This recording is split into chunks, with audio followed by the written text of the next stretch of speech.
Sırtımda hayatın, gözlerimde eski anılar, kalbimde sessiz çığlıklar. Sevdiklerim birer birer gitti. Zaman durdu o anda. Ben sustum, baktım kaderime öylece. Geceye karıştı feryadım, duyan yok içimde. Aynalarda yalnız bir yüz, yorgun ve derin. Yoruldum artık, sustum kaderin önünde. Gözlerimden akar her gece bir damla hüzün.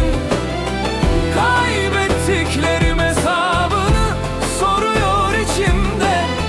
Ben hayata meydan okurum, artık susmam hiçbir şeye.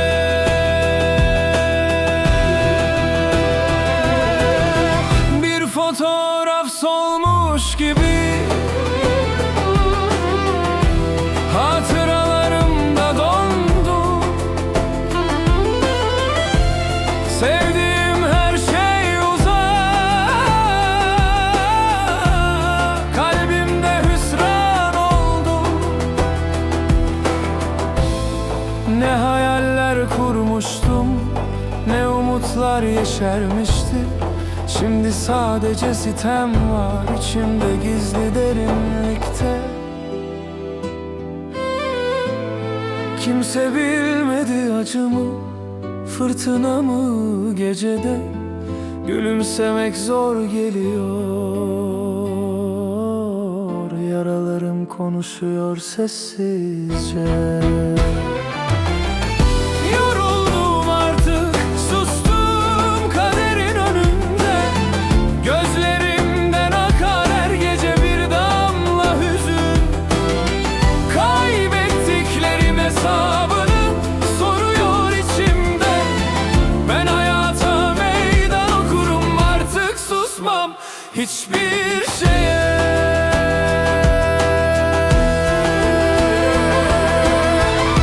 Belki bir gün döner güneş kırık kalbime. Belki yeniden inanırım sevginin gücüne. Ama şimdi susuyorum, yaralarım konuşsun. Beni benden alan zaman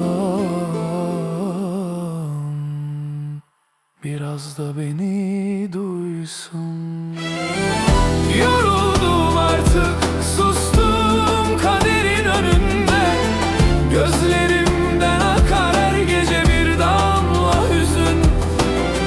Kaybettiklerim hesabını soruyor içimde.